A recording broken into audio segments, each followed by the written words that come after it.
गाय का मूत्र पीने के फायदे क्या है? उस कैंसर जैसी बीमारी से कोई बचा सकता है तो गाय का मूत्र बचाता है। 2024 में विकसित भारत के लोग राटौली गांव में पीछे एक ट्रांसफार्मर लगा हुआ, लेकिन दोस्तों बार बार इस ट्रांसफार्मर पर रात में दिन में आग लग जाता है, बार बार तार जल जाता है, लाइन कट जाता है। ट्रांसफार्मर में देवी देवता और भूत प्रेत का साया। भारत के इतिहास में और आपने आज तक ऐसी घटना नहीं सुना होगा किसी बिजली के ट्रांसफार्मर में भूत प्रेत भगाने के लिए किसी सिद्ध भगत जी को बुलाया जाए। यस, ये न्यूज सच्ची है। बिजली ना आने पर ट्रांसफार्मर को पूजा करके भूत भगा रहे हैं। 2024 में भारत के लोग ट्रांसफार्मर पे भूत सवार है। शुद्ध देसी गाय के गोबर से यदि आप स्नान करते हैं, गोबर को शरीर में मलते हैं, उसको रगड़ते हैं चेहरे पर, तो त्वचा संबंधी जितने आते हैं अभी पुकी महाराज पे थोड़ी देर में। पहले इस केस से स्टार्ट करते हैं। करीब 2 महीने पहले जुलाई में यूपी में एक बाबा जी का सत्संग रखा गया था, जिसमें 80,000 लोग आने वाले थे, पर 80,000 लोग नहीं आए। 2.5 लाख से ज्यादा लोग एक ही जगह पर आ गए।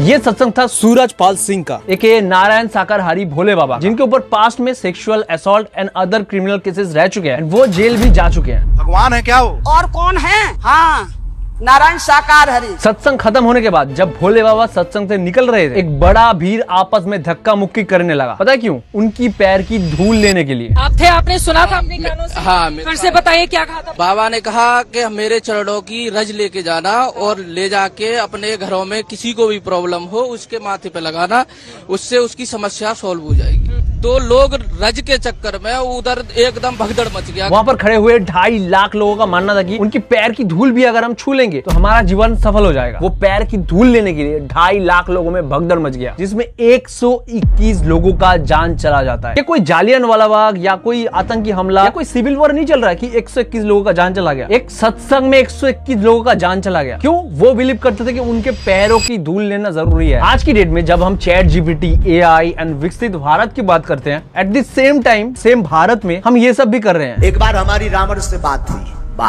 फोन कॉल पर। शुद्ध देसी गाय के गोबर से यदि आप स्नान करते हैं, गोबर को शरीर में मलते हैं, उसको रगड़ते हैं चेहरे पर, तो त्वचा संबंधी जितने रोग हैं वो समाप्त हो जाते हैं। उस कैंसर जैसी बीमारी से कोई बचा सकता है तो गाय का मूत्र बचाता है। क्यों भाई? और बताओ, इंडिया क्यों नहीं हो रहा डेवलप? अब यूपी में 2.5 लाख लोग एक ही जगह पर देखकर शॉक हो। पटना में बागेश्वर धाम बाबा का सत्संग रखा गया था, उसमें 10 लाख लोग एक ही जगह पर एक ही ग्राउंड में आ गए। बाद में और लोग जब बढ़ने लगे, ये सत्संग को ओवर क्राउडिंग की वजह से एट द एंड बंद करवाना पड़ा। 10 लाख लोग, डैम। ये है प्रॉफिट भूपेंद्र सिंह एंड इनकी क्राउड देखो, कई हजारों लाखों में क्राउड है। शायद ये कहीं और नहीं है, ये इंडिया के लोग हैं। यूपी में ऐसे ही भीड़ में धक्का मुक्की होने के कारण 121 लोगों की जान चला गया। बेटी की मम्मी है, हमारी माता जी है हमारी। पर ये तो कुछ भी नहीं, बाबा के भक्तों का कहना है वो अनलकी है कि उनका जान नहीं गया। लोग लिटरली उनको भगवान मानते हैं। नहीं, मैं एकदम एग्जैजरेट नहीं कर रहा, सच में लोग उन्हें भगवान मानते हैं। अच्छा, आप तो अपने आप को भाग्यशाली मान रहे होंगे कि कल मैं यहाँ पर नहीं पहुँच पाई। बेटा, हम भाग्यशाली नहीं मानते, हम दुर्भाग्य मानते हैं जो यहाँ नहीं आए, और इसी में मेरी भी मौत हो जाती, मुझे बड़ी सुख थे। परमात्मा है गुरु तो 2 हाथ पैर वाले होते हैं। परमात्मा है, पूरे ब्रह्मांड की रचना है, जिसने पूरे ब्रह्मांड की रचना की है। नारायण साकारहारी परमात्मा का कानून पूरे ब्रह्मांड में चलता है।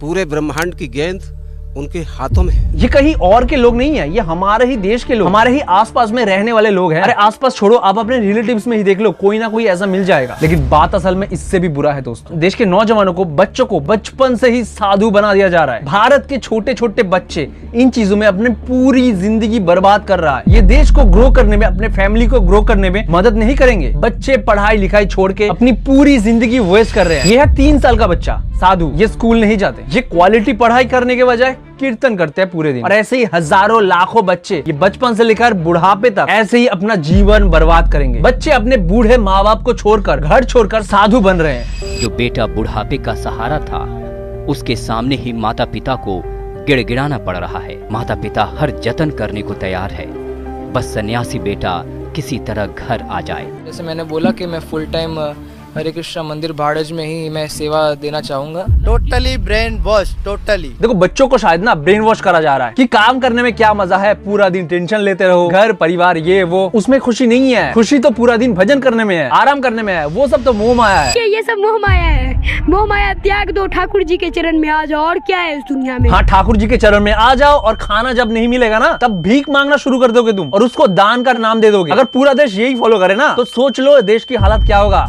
और क्या लोग ना शीशे वाली जो बिल्डिंग्स हैं उनमें आके खड़े होकर ऐसे खड़े भी होते हैं, किसी हाथ में कॉफी का मग होता है, कहता है प्रभु जी ये तो वहाँ बहुत खुश रहते होंगे। मैंने कहा नहीं प्रभु जी, ये खुश नहीं है। आते हैं इन पे थोड़ी देर में। लोगों को काम करना नहीं पसंद, लोगों को ऑल टाइम रिलैक्स रहना है। ये एक बहुत ही पुअर माइंडसेट है जिसकी वजह से आप देखोगे कि इंडिया में अमीर और अमीर होते जा रहे हैं और गरीब और गरीब। भारत की जो निचले स्तर के 50% लोग हैं उनके पास पूरी देश की सिर्फ 6.4% ही संपत्ति है, जबकि देश के टॉप 1% के पास पूरे देश की 40% संपत्ति है। अगर इनकम की बात करें तो निचले वर्ग के जो 50% लोग हैं वो एवरेज पूरे साल के सिर्फ 72,000 रुपए कमा पा रहे हैं, जबकि टॉप 1% लोगों की बात करें तो वो एवरेज 53 लाख रुपए कमा रहे हैं। इतना बड़ा गैप है दोनों वर्ग में, जिसकी वजह से इंडिया अभी ऐसा दिखता है। अमीर और अमीर होते जा रहे हैं और गरीब और गरीब।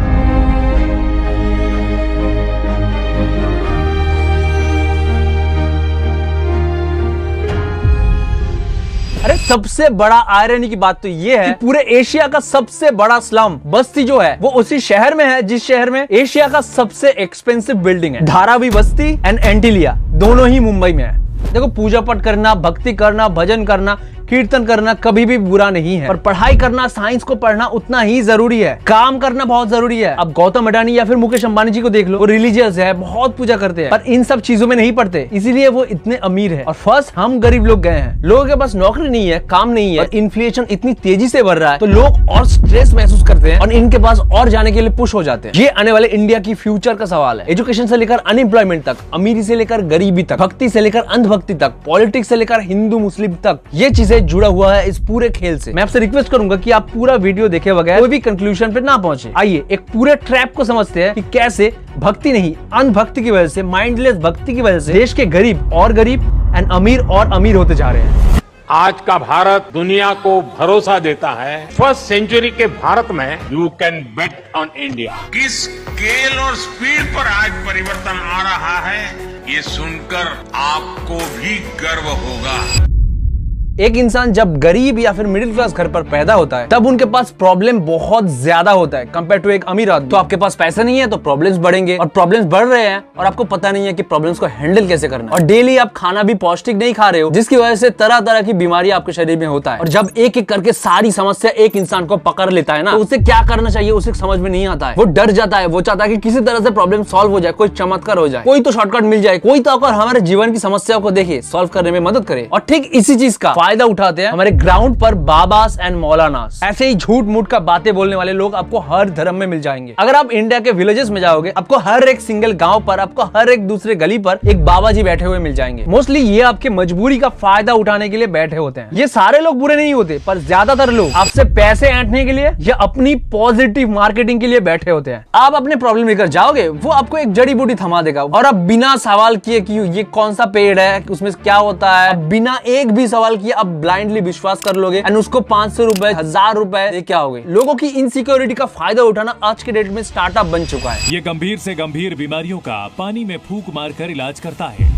अगरबत्ती घुमाकर हर रोग को छू मंतर करने का पाखंड करता है। इस्लाम हुसैन और जनाब का पेशा है ये लोगों को थप्पड़ मारकर, उनके बाल खींचकर और धक्का देकर प्रेत बाधा दूर करने का दावा करता है। मौलाना ने एड्स और कैंसर तक का इलाज कर दिया है। और सबसे खराब बात तो ये है कि 2024 में भी ये हमारे देश में बहुत कॉमन है। और मुझे एक ऐसे ही बाबा जी का पता चला जो कैंसर दवाइयां देता है। मैं मजाक नहीं कर रहा, उनके पास हर चीज का सोल्यूशन है। हर प्रॉब्लम, कोई फिजिकल हो, मेंटल हो, कुछ भी हो, उनके पास सोल्यूशन है। आप पैसा लेके जाओ तो वो कुछ दे देंगे। ओके, तो आज हम आ गए हैं मेरे घर से 50 किलोमीटर दूर एक गांव में। अरे ट्रेन आ गया। 50 किलोमीटर दूर एक गांव में यहाँ पे एक बाबा जी है जो भगवान से बातें करते हैं एंड सबके सोल्यूशन देते हैं। मैंने एक यहाँ पे आंटी से बात की, वो बोल रहे थे कि बाबा जी का पहले मिट्टी का घर था, वो ये सब करके भगवान से बातें वगैरह करके लोगों के 500 1000 लेते उन्होंने बड़ा मकान बना लिया। ठीक है, कोई बात नहीं, अच्छी बात है, पर देखते हैं कितना लूटा है बाबा ने। क्योंकि ये एक स्टिंग ऑपरेशन है और हम है गांव में और हमें गांव के 20 मिनट और अंदर जाना है। तो मैं कहा भाई हमें नॉर्मल बेसिक ड्रेसअप में जाना है, जिससे गांव में किसी को या फिर बाबा जी को जरा सा भी शक ना हो, क्योंकि जहाँ पे ये बाबा जी रहते हैं उस गाँव में अगर किसी को शक हो गया, मैं ये वीडियो बना रहा हूँ और बाबा जी को एक्सपोज करने वाला हूँ, तो मैं तो पिटूंगा भाई। तो आई होप कि ये बेसिक लुक काम कर जाए और ये चश्मा और घड़ी मैं थोड़ी देर बाद उतार ही लूंगा। आई होप कि सब कुछ सही हो और हम पिटे ना। अब कहाँ जाना है वो हमें नहीं पता था। हाँ, बाबा जी का एड्रेस हमें नहीं मालूम था। हमें सिर्फ इतना इन्फॉर्मेशन मिला था कि इस स्टेशन पर इस एरिया में एक बाबा जी रहते हैं जो ये सब करते हैं। मैंने यहाँ पे पहली बार में ही जब एक आंटी से पूछा, आंटी ने फटाक से बता दिया कि कहाँ जाना है। मतलब देख रहे हो इनका वर्ड ऑफ माउथ मार्केटिंग कितना स्ट्रॉन्ग है। तो यहाँ पे लोग बोले बैठो गाड़ी में, तो हम बैठ गए। बहुत ही तेज हवा चल रहा था और इसमें बैठने की जगह बहुत ही कम था, तो अब एडजस्ट कर लिए और चलते रहे। और हम टुकुट टुकुट टुकुट टुकुट चलते रहे। पता नहीं कहाँ जा रहे हैं, जहाँ जाना चाह रहे हैं वहाँ पहुँचेंगे कि नहीं पता नहीं, आगे क्या होगा वो भी नहीं पता, घर लौट के आ पाएंगे कि नहीं वो भी नहीं पता, पर हम जा रहे हैं। पूरे रास्ते पर हम लोग पता पूछते पूछते फाइनली बाबा जी के घर पर पहुंच गए। लेफ्ट साइड पे उनका असली घर है जहाँ पर उनका फैमिली रहता है और ये जो एरिया है यहाँ पे बाबा जी पेशेंट्स देखते हैं। ये गेट के अंदर बाबा जी है और वो रेस्ट कर रहे हैं। हमें यहाँ पर आके पता चला कि बाबा जी का गेट अभी खुलने ही वाला है और ये जो अंकल यहाँ पे बैठे हैं ये भी बहुत दूर से आए थे। मेरे को थोड़ा डर भी लग रहा था क्योंकि ये कैमरा जो मैंने फिट कर रखा है ना, ये अगर किसी को दिख गया तो हम पकड़े जाएंगे और हमारी पूरे गांव में ऐसी पिटाई होगी ना भाई, सोच भी नहीं सकते हम। और इतने में बाबा जी का गेट खुला। I was little bit nervous about कि बाबा जी हमारा कैमरा ना देख ले, बट फाइनली बाबा ने नोटिस नहीं किया एंड ये अंकल पहले अंदर गए। उनको लगता है कि उनकी बीवी खाने के साथ कुछ दवाई वगैरह मिलाकर उनको मारना चाह रहा है और ये बहुत सालों से चल रहा है। और ये बाबा जी के पास आते हैं, बाबा जी एक मटकी उनके पेट के ऊपर लगाकर उसमें पानी भरकर वो दवाई चमड़े के ऊपर से ही निकाल लेते हैं। और ये आदमी अभी अभी आया था, ये गाँव का ही आदमी है और बाबा जी का खास आदमी है। ये आज तो हम डायरेक्ट बाबा जी के घर पर आ गए हैं क्योंकि आज के दिन पर बाबा जी कहीं पर नहीं जाते हैं, घर पर ही रहता है और घर पर ही दवाई देते हैं। ये देख सकते हो उनके बेड के नीचे कितना मटेरियल पड़ा है। बाबा जी को बहुत सारी जगहों पर बुलाया जाता है और हजारों लोग आते हैं उनके लिए और ये भी मदद करता है उसमें। अब इस अंकल के मटके में वो दवाई निकालने की बात करें तो of course it's a scam going on here. Baba ji ने मटका उनके पेट में लगाते समय मटके में कुछ डाल दिया था और ये देख सकते हो ये निकला है उनके पेट से, मसल्स स्किन सब के ऊपर से निकला है। ये क्लियरली बेड के नीचे वाला मटेरियल है जो कि पेड़ की जड़ें और मिट्टी वगैरह है। अब इन सब के बाद मेरी बारी आई। मैं यहाँ पे थोड़ा सैड दिखने की कोशिश कर रहा था क्योंकि मुझे हुआ है cancer and like other people I am not also happy with my life. मेरे बैठते ही बाबा जी ने मेरे से नाम, पता, घर पे कौन कौन है सब पूछ लिया और मैंने सब झूठ बता दिया। फिर बाबा ने वहाँ से कुछ जड़ी बूटियां हाथ में उठाकर मंत्र पढ़ना चालू कर दिया। फिर मेरे को 2 दवाई दिया गया, एक मुझे सुबह खाने से पहले खाने को बोला गया और एक मुझे हेड के बीचों बीच हर दिन थोड़ा सा लगाने को बोला गया। मोस्ट लाइकली वो सिंदूर टाइप कुछ था। आई वाज लाइक, फिर बाबा जी ने इस चीज के मेरे से 500 रुपए मांगे। मैं बोला बाबा जी गरीब आदमी हूँ, 500 रुपए थोड़ा सा कम कर लो। फिर 400 रुपए में वो दवाई मुझे दिया गया। मैं कहा भाई मेरे 400 रुपए तो गए। फिर इतने में कुछ 10-12 यंग लड़कियां बाबा जी के पास आ पहुंची। मतलब ओल्ड एज लोग तो आते ही हैं, हम जैसे यंग लड़के लड़कियां भी आ रहे हैं। I mean what the heck is wrong with them. मैं कहा चलो निकलते हैं यहाँ से। बाबा जी का प्रसाद मिल गया, अब मेरे जीवन की सारी प्रॉब्लम सॉल्व। अब मुझे खुशी इस बात का हो रहा था कि हम बिना पिटे ये फुटेजेस रिकॉर्ड कर पाए। मैं कहा भैया जल्दी भगाओ निकलना है यहाँ से। बाबा जी ने हमें कैंसर की दवाई बड़े बड़े डॉक्टर्स, मेडिकल कॉलेजेस, हॉस्पिटल्स किसी के पास नहीं है। तो मैंने बाबा जी को बोला मेरे को दवाई दीजिए कि इलाज के लिए मेरे पास पैसे नहीं है और बाबा ने बोला सब ठीक हो जाएगा, तुम ये दवाई ले जाओ। उन्होंने मेरे को इस चीज़ के 400 रुपए लिए। उन्होंने बोला आपको कुछ नहीं होगा, गाय का मूत्र बचाता है। आओ खोल के देखते हैं क्या है। अरे भाई ये क्या है? ये वो नहीं है, एक कटहल का पत्ता नहीं है ये? मैं स्पीचलेस हूँ, क्या ही बोलूँ। ये 4 और भी है देखो, ये तो ये देख लो, ये सिंदूर नहीं है, इसका 400 रुपया लिया गया है। यहाँ पे जो लोग हैं ना, लोगों को नॉलेज नहीं होता चीज़ों के बारे में, कितना इलाज है नहीं है उनको पता नहीं है। सिर्फ ये है कि उनके प्रॉब्लम का सोल्यूशन निकल जाए। चीज़ें ना डिवाइडेड है। 140 करोड़ पॉपुलेशन में 130 करोड़ ऐसे लोग हैं जो इन चीज़ों को मानते हैं। रेस्ट ऑफ द जो 10 करोड़ है वो थोड़े अपडेटेड है, वो लोग इन चक्करों में नहीं फंसते। जिन लोगों को नहीं पता है वो लोग फंस जाते हैं, पैसे गंवाते रहते हैं। बेच इसलिए रहे हैं क्योंकि खरीद रहे हैं। तो यही चीज़ चल रहा है और उनका भी गलती नहीं है। उनको भी अपना पेट पालना है। वैसे ही वो गरीब होते हैं और ना जाने कितने पैसे इन चक्करों में बर्बाद कर देते हैं। जो सही ट्रीटमेंट करवाना चाहिए वो नहीं कराते, या आपके होप का फायदा उठाते हैं। और जब और लोग बढ़ने लगते हैं, हजारों एंड लाखों की तादाद में बाबा के पास पहुंचने लगते हैं, तो वो स्पिरिचुअल लीडर अपने आप को पावरफुल महसूस करने लगते हैं। कुछ अच्छे बाबा जी स्पिरिचुअल लीडर्स भी होते हैं, पर आज के डेट पे जो ज्यादातर बाबाज है वो इतने बड़े क्राउड को एक गलत इंफॉर्मेशन फैलाते हैं, हजारों पब्लिक को अपने सामने बिठाकर मिसलीड करते हैं लिटरली। उन्हीं में से एक है इंटरनेट पे आज की डेट पर सबसे वायरल गुरुजी अनिरुद्धाचार्य जी। राधे राधे गुरुजी, मेरे चरणों में आपका कोटि कोटि प्रणाम। बिस्किट का मतलब क्या है? आइए कुछ साइंटिफिक ज्ञान की बातें सुनते हैं इनसे। मैं कुछ सवाल दाग दूंगा साइंस को, साइंस चुप हो जाएगा। सबसे पहला आईफोन वाला क्लिप। आईफोन का कोई भी प्रोडक्ट आप देखते हैं कटा हुआ एप्पल बना होता है। पता है ये कहाँ से आया है? हमारे भारत में एक संत हुए हैं नीम करोली महाराज जी, नाम सुना होगा। उनके पास एक शिष्य आया अमेरिका का। उसने बोला गुरुजी हम कोई फैक्ट्री डालना चाहते हैं, बताओ क्या उसका नाम हो और क्या। तो महाराज जी के पास वहाँ एक एप्पल रखा हुआ था, सेब।